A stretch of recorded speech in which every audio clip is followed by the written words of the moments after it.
Let me be her shadow. I'm her voice, not her partner. I would go back.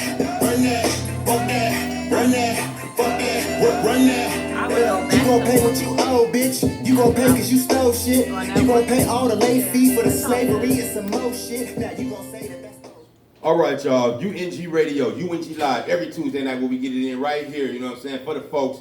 You know what I mean? We talk to business owners, writers, filmmakers, independent entrepreneurs. Tonight we got a special segment jumping off. This is the Reparations Juneteenth latest update. And I am the one and only Boucher, better known as Big Homie Madman, with my co-host Simone. We got special guests in the building. We're going to be talking about scared politicians, the 5 pillars, public meeting, black banks, tax code, opportunity zones, HR 40, things of that nature. And also, we're going to be letting a lot of black America know that our brother Cornel West is accompanied by his sister Melina Abdullah. They're running for president, #West Abdullah 2024. We're going to learn more about sign language with our special guest, the one and only Dyann Elaine, and our special guest, Friday Jones.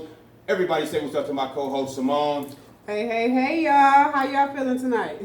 Awesome, Miss Simone. It's so good to be back at UNG Radio. We're going to get the tongue worked out tonight. Absolutely. It's a blessing to be in the building. And, it's a great pleasure to learn more about reparations tonight. We have a lot to discuss. We have a lot to talk about. And we're going to run through it. We are. We got to get to it.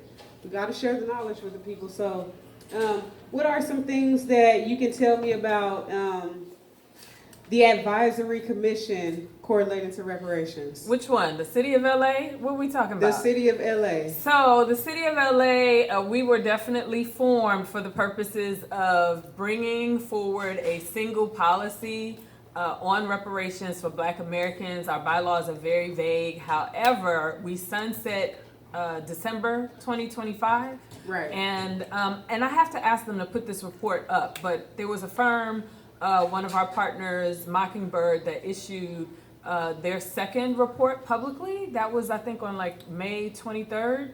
Mm-hmm. And that report, the one thing that stuck out to me that I want the city of LA to get, they had a section talking about Asheville, North Carolina. In Asheville, North Carolina, the city and the county work together. I don't know if a lot of people know, but Holly Mitchell's, she put in, I don't know, I'm not using the right word, but she put in that request, for lack of a better word, to actually have the county start their reparations commission. Right. County got way more money than the city of LA. Right. So if we actually partner together to make sure that Angelinos are actually covered in the right way, that'll be better for Black folks here. And they also had, there was the commission, but then they had a stakeholder advisory board that worked with the commission, so you could hear directly from the people over the length of the commission. And I hope that that's something I can influence our commission to do as the vice chair. I wear that. Absolutely. Proudly. Absolutely. Well, you're going to get it done. I know you are the leading lady, so I know you're going to march your way on in there and tell them what you need. Trying to get it right, but look, since we're talking about that, I actually have like a list of demands that I need people to kind of rally around, because I asked for these few things publicly. So I'm gonna say it here. Is that all right? Yeah, say it to us. We can help you too. Okay, so Yeah. Deputy Mayor Brenda Shockley has a diversity report that was done by USC. I would like for our Reparations Advisory Commission to get a hold of that. I also would like Kevin Mejia. I don't know how many of y'all follow him on social media, but Kevin Mejia is the city's controller. He uncovered $50 million of unutilized funds for the city of LA. So how does this commission access it? Yeah. How does this commission maybe repurpose it for compensation of some kind? And Nithya Raman of Council District 4, she's up for re-election, but she passed a motion at City Council returning surplus and underutilized public land. Right. So I need folks, and I got a phone number somewhere, to call the City of LA. You can call 213-978-1845. Again, 213-978-1845. And start demanding those things. We need community to actually making the demands, because I can ask all day until I'm blue in the face, but until some phones start ringing, some emails start jumping off, it's just not gonna happen. Right. Okay. Now that you've spoken a lot about the advisory commission and a little bit about the laws, can you help me understand what's going on with the Juneteenth thing? You know, some people Which was talking Juneteenth about, thing? Some people was talking about Juneteenth is canceled and stuff. So look, I'm gonna help clear it up because Billion Godson is one of my people. I've worked with him. He's an advocate. We see him everywhere. He's protesting the banks. You know, Wells Fargo, JP Morgan Chase, because of their participation in slavery. He's a community voice. And if you want to follow his social media to be engaged, you can follow the social media for Africa Town Coalition. Africa Town Coalition is doing Juneteenth. They're doing Father's Day. We are celebrating on Sunday the 16th in Lamert Park, business as usual with community. Now, the Lamert Park Juneteenth people that have been all on the news and they've been everywhere talking about Juneteenth is canceled. You can't cancel how black people commune. And so come support the black vendors. We got presidential candidates from our neighborhood, Dr. Melina Abdullah. We've got Cornel West 2024 on that ticket. We need to come talk to them, hear what they're talking about, see what their political strategy is. And so June 16th, come out because I'm gonna be there. That's right. Okay, thank you for that, because I know somebody in the advisory commission is gonna tell them about the community and how we ain't canceled. But if you can tell us about some scared politicians that are not speaking up on Juneteenth, who are these people and why they ain't speaking up for the community the way that they should? Look, we need our reparations and we need them now. So we need them right now. We need them right now, today. So just so we know, with the reparations and with, what did you just ask me? Scared politicians. Scared politicians. So I talked about this a little bit before, and we're in an election year, right? Let's just keep it 100. In our election year, people want votes. They need to be rehired. You know, I'm bringing up Nick, but if you've been paying attention to that District 4 race, she is running neck and neck with somebody. And I'm not saying she's scared in particular, but people want to have careers. And if advocating for black folks does not meet the needs of their career, they will cut us up, put us to the side, use us for election, right? They'll put the carrot, the token out in front of us, but when it's time to actually deliver policy, all of a sudden they don't speak that language. They don't know how to do that. And since you say that, why do you feel like some of the scared politicians are not able to speak up about the 5 pillars in reparation? You know, a lot of people, whether they're first of all, let's peel it back. Whether they're legislators or not, some legislators are elected, but their background is not political science. Okay, that makes sense. I've learned to legislate and draft from reading books and being an activist, but that's not my background. So you got people who get in office and don't know how to legislate, and that's one part of it. Thank you for saying that. Okay, and then the other part of it, what was the question? We're going to keep doing it because we said the prayer to Jesus and everything, and the mental clarity is just all over the place. It's okay. We bearing with it. You know, the scared politicians are not able to speak up on the 5 pillars in reparations. Back to ignorance. Why about the, just because, like, and this happened, we saw it through 2020, right? You asked anybody about reparations, and their response was, I support HR 40. What does that mean? Did you read HR 40? What part of it do you support? What do you think could be improved? So we, even as a people, have to stop accepting responses that are hollow responses. Right. I know tomorrow, what is she? She's the state, Yee is her last name.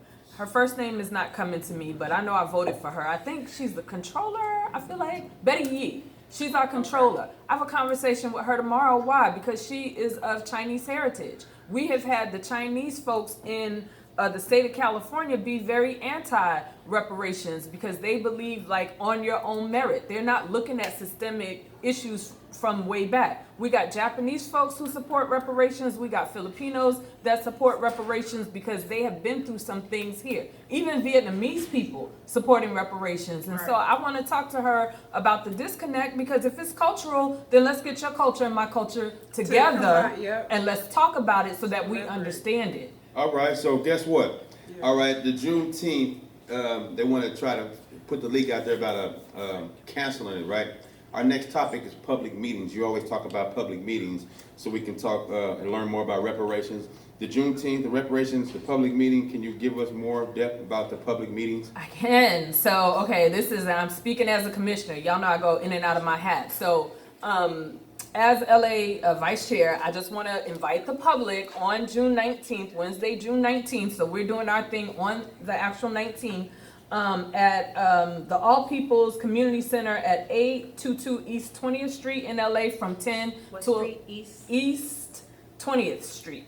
East 20th Street in Los Angeles from 10 a.m. to 11:30 a.m. We're going to have our other partner, CSUN University at Northridge, come and present their report to the public. So we had Mockingbird in May. Now we have CSUN presenting, and I'm really excited to see what they're coming with because their research actually has been very good. And then the second thing that we have is a panel. So for all the attorneys, law students over in the area of USC, from 4:30 to 6:30 p.m., the Langston Bar Association is partnering with us to talk about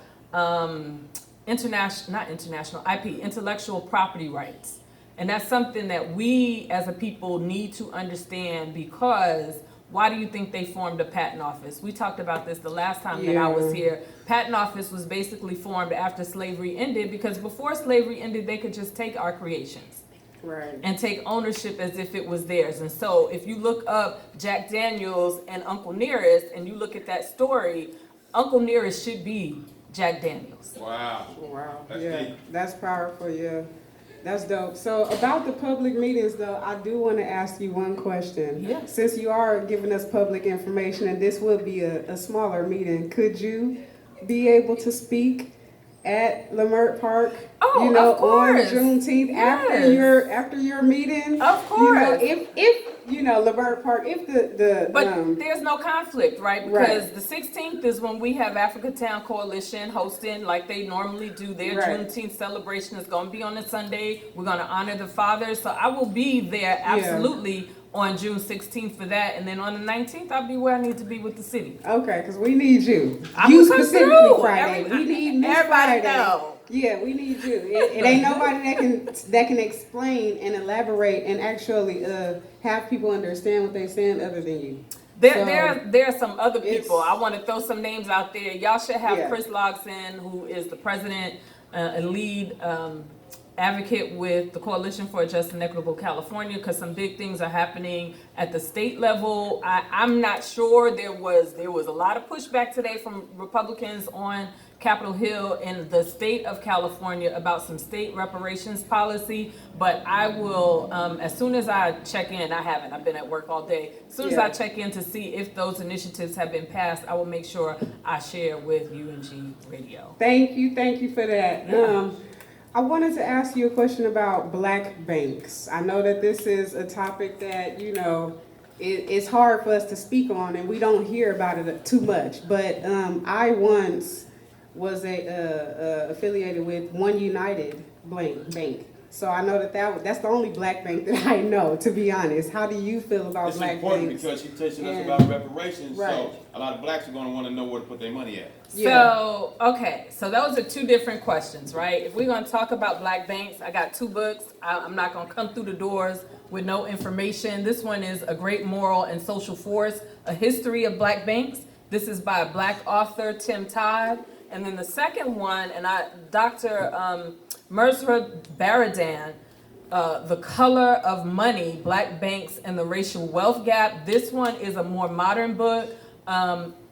Both of these are historical, teaching you about the history, helping you to understand why banking in particular and the accumulation of wealth and the level of wealth stolen from black banks, including the Freedmen's Bank. It's all in these books, and it'll bring you from the past up to the future. But because we're talking reparations, this is the book I want people to get. This is the book I want folks to get. This one is Family Wealth, Keeping It in the Family. This is a book that wealth advisors use to advise high net worth people on creating multiple generations of wealth in their family. This book shows you how to create a family bank. When people ask me, well, what you going to do with your reparations money? I say, I'm going to start a family bank. Wow. And Okay. so these Yeah, I are the like how you books. said I'm trying that. to make sure we get it. Yeah. And then shameless plug. And so, okay, I wrote a book too. Hey now. The Real Friday Jones, a self-help memoir. A lot of us right now just struggling with the whole puffy thing, and people are being triggered because of their own sexual exploitation. And so if you need something to help you cope and just deal with it, although trigger warnings, you can check out my memoir as well. Thank you for that. I will be buying your book, and I don't have your book. I've never seen your book, but I promise you I will get it, as well as the Family Wealth book. The Family Wealth one I is need the to, one. Yeah, I'm bad at reading, so yeah, I need to Get reread the and voice start one. all over. Unfortunately, mine is not. I didn't do that part, but It's okay. Hey, physical copies is better too. So, I still got to support you, I appreciate that. I do want to know a little bit more about tax code though. And reparations. So, what's interesting? Everybody knows Robert Smith, the brother who is he's a, what do you call those people? Capital funder. He's an angel funder. He has his own investment company. He is the one that made the headlines when he paid the Morehouse students tuition, and that was big news. Yeah. He posted today about the wealth gap and financial literacy, and a program that he's working on. And I do believe in that. I believe that is necessary. I believe young people need to know how to budget, balance a checkbook, but learning how to be an employee is not going to help you accumulate wealth. I'm going to just put it, you might create nice retirement. Don't get me wrong. You might create a nice retirement, but if we as a people want to say in a reparations space what people need to know, they 110% need to know tax code. Why? Because there's tax code around buying land. There's tax code around starting your business. There's tax code around having children and getting married. There's tax code around you being an employee versus being an independent contractor. Depending on what you do, like Elon Musk, who got a gang of taxpayer money, there are even tax credits that are huge for business that we are not taught to understand and how to utilize. So financial literacy, I think, is basic, and that's fine. And when he posted that, I was just like, have your people holler at me. Right. Okay. That's dope. Hey, we also want to let everybody know that we appreciate Miss Dyann Elaine translating in sign language for the deaf community, to let everybody know the today we're setting a goal. America tried to set a leak out there and said that Juneteenth was canceled, and we want to be one of the first platforms that speak on this to help everybody understand that Juneteenth is not canceled.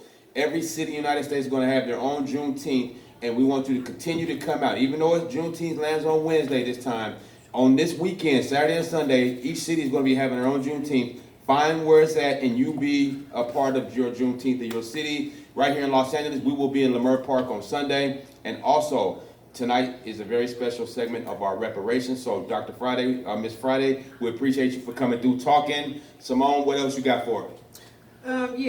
I got a few more questions, to be honest. Okay. It's about 7. If you got some more time I to have share. time. I do Okay. want to plug, though, the original Go Juneteenth ahead. and what had happened was. Tell us. We need this. So what had happened was, and this is the colored troops. This isn't, everybody act like it was only white people in the Civil War, but No, it it was wasn't. not. So it was the United States colored troops who were leaving City Port, Virginia, which is present-day Hopewell. And as a show of force, they were going along that Texas-Mexico border and ran into a storm, and that forced them onto the island of Galveston. And it was over 3,000 U.S. colored troops who actually, without tents or cover, landed, and they started spreading the word. And then General Granger wrote Field Order 13, basically proclaiming by executive order that all slaves were free. And then the first, that proclamation was posted up at what is today Reedy AME Chapel. And I don't know if you have ever been there, but the chapel was built by enslaved people. The woodwork, the ironwork, just the beauty of the workmanship. is just when you walk in there, it's like you walk in there and it humbles you. Where is that located, you said? Galveston, Texas, baby. Galveston, Texas. Juneteenth, Okay. the original Juneteenth. 2 years after emancipation. Okay. The last folks to find out they were free. Wow. This is so deep, it's crazy. That's true. You know, it's a lot to take in.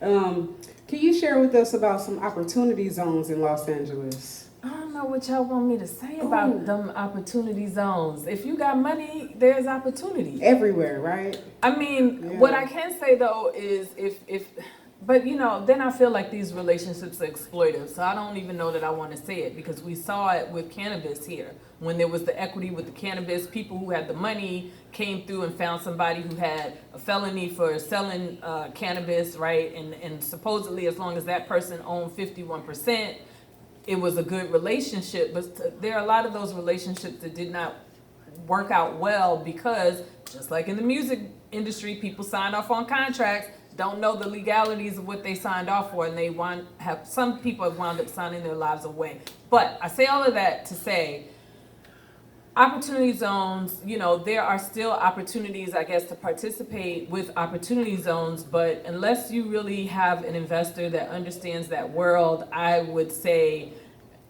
I don't know if that's for like the average person. I really don't. Right. Yeah. So can you share with me HR 40? I don't know what that is. This is my first time hearing about HR 40, but I had to put it in my notes to be able to learn from you about what HR 40 is when you're talking about reparations in Los Angeles. It's not my favorite piece of legislation. I will say that it did work out well for Japanese internment. HR 40 was written by Congressman Conyers in 1989. The language more or less stayed the same up until I think about either 2015 or 17, at which time in Cobra, and I forget in this moment what in Cobra stands for, they did some updating to it. However, I am considered a lineage reparationist, a slavery descendant reparationist, and that's because I descend from folks who were enslaved in the United States. And there is this idea that somehow there is a divide, and there's no divide. Queen Mother Moore, who was one of the earliest proponents of reparations, she wanted slavery reparations, right? And that means for people who were enslaved and then their descendants. And the Fearless Fund, which was in the media all last week because they lost their case, the Fearless Fund was basically, it was decided in the 11th Circuit Court that their fund essentially violated the Constitution and the 14th Amendment, which is equal access or equal participation. And that case to me is a precursor to what could potentially happen to HR 40 the way it is currently written. And whether you appreciate lineage-based reparations or not, the fact that Congress is there's a congressman in Texas who has actively written anti-lineage reparations lets us know that we're on the right track. Evanston, which was it's the second municipality, the first was in Florida, Rosewood, Florida, but Evanston was also sued by like the same conservative thinking group. And Evanston's bill, any way you want to look at it, is a race-based bill. They did not write it to be lineage-based, and it poses a larger question, because when you have race-based remedy for whatever, you have to actually document that there was harm, and you have to create what's known as a Folsom report. I learned that from Justin Hansford out of Howard University's Thurgood Marshall Law School. And if Evanston did not build a strong enough Folsom report documenting what happened in order for their remedy to stand up, then again, to me, HR 40 is destined to have constitutional law problems. And full disclosure, I'm not an attorney, I'm a reparationist, but we talked to the top constitutional attorney in the country out of Berkeley University, Dean Chemerinsky, the dean of Berkeley Law. And yeah, I'm like, good luck with that. That's okay. Okay, yeah, it's okay, like how he said, it is what it is, we here now. I mean, we But tried we to tell the still- people and they tried to make us into the bad guy, and Right. it's not that we're a bad guy, but this is the United States of America. So if you wanna tote that line, you gotta have plenty of resources, you gotta have plenty of money, you gotta have a line of attorneys. Those attorneys need to be able to practice in all 50 states. You need to have people like Thurgood Marshall back in the day that's really going to take it to the Supreme Court, whatever the cases are. Like, you got 50 states, so someone who could bring 50 court cases and stand in, and I'm not, but that you trying to beat the beast that's been around since 1776. And I'm not saying you can't do it, but you have to be strategic in how you do it. And we as a people, we own 2%, and 2% of the dollars that are spent in the United States. 2% Wow. is what black folks control. 2.6%. So I'm not saying we can't, because we've moved the mountain before. We've shown people how to be American. That's what right. we do. That's But I don't know. All right, I got one for you. Okay. You've been here for a good minute now, and you've shared a lot of powerful information. Now, I guess the question is the solution. I'm gonna ask you 2 in 1. The solution, and obviously we can't get everything out in one little episode. So where can people continue to get the information that you're sharing? Through NAASD? Yes, the National Assembly of American Slavery Descendants. Shout out to all the members out there from New York, Texas, Cali, DMV area, Ohio. Y'all know who you are. I just want to shout out the members real quick, and my VP, Mark Stevenson, based out of Ohio. We have been working very, very hard since 2019 to start pushing this reparations envelope federally. And it's important that if you want to stay engaged, please, please, please go to www.naasd.org. Follow us on social media. On all of our socials, we are at NAASD.org. And we will send you a newsletter. When we activate, we will say, hey, we're activating. Can you make calls? Can you write some letters? Can you get in touch with whoever your senator or congressman is? So yes, we also have a survey. If you go to the website, you can do our survey, because in 2025, we are not playing. We are coming Right. with solutions. HR 40, I told y'all this, I'm aging myself, has been around since my senior year in high school, and I've been out of high school for a long, long time. And I just want to thank Dr. Dyann Elaine, ASL influencer, advocate, and author. We got Yes, 2 authors thank you. in the building, and I'm just so grateful. Shout out to you guys. Yes, for having her here, because Yes. And so, I do want to ask 3 more questions, Okay. though. You did speak about the legislation. Do you care to talk about the legislation and the self-capitalization of it? What do you mean self-capitalization? The Self-discipline, self-improvement, we gotta capitalize on this legislation. I'm not sure what that means, to capitalize on this legislation, but what I can say is folks have to definitely participate. One of the things that I've learned through advocacy work, and it was true with the civil rights era too, is that it was everyday people. I came here, y'all do this every Tuesday. You guys are here every Tuesday doing this show live, breaking artists, which I love. That you guys break new music. You break new music from the United States and even international. The first day I was here, somebody was here from Canada. Right, shout out to Canada. When it was time, though, when it was time to move, even back in the day, the churches got involved, the college students got involved. Everyday people showed up, and that is what is needed today. Like, we got to invest in ourselves by being politically savvy. We got to understand that, yes, Malcolm, Martin, Medgar Evers were all killed, and that kind of scared us. We didn't want to mess with politics anymore, but we can't be afraid. We can't live with what is happening to us. We have to be able to capitalize, if that's the word we're using. Yeah. We got to be able to capitalize Capitalize. the movement, and foundations exist. We are NAASD. Is a nonprofit organization, but there is a such thing as a nonprofit industrial complex. We kind of saw that happen a little bit. with BLM, and they were in the papers for making so much money. If you are a 501c3, you can't lobby, you can't really advocate.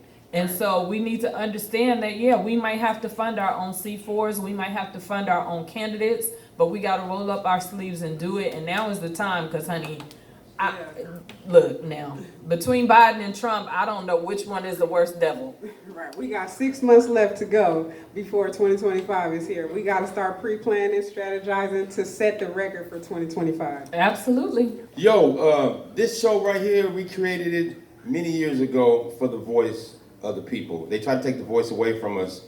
They got rid of the records, the cassettes, the CDs, the DVDs, trying to make everything digital. Now they got the AI.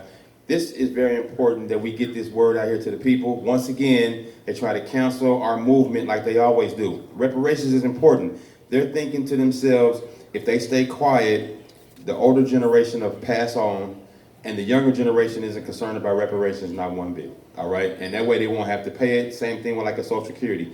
They make it, at first it was like 65, now you got to be 70 plus years old. They're trying to make people die at 50 where they don't have to pay you. So if they can be quiet about it and people pass on reparations, they can be quiet too where they don't have to pay. But if you stand up as a people and get this thing going, we can get our money.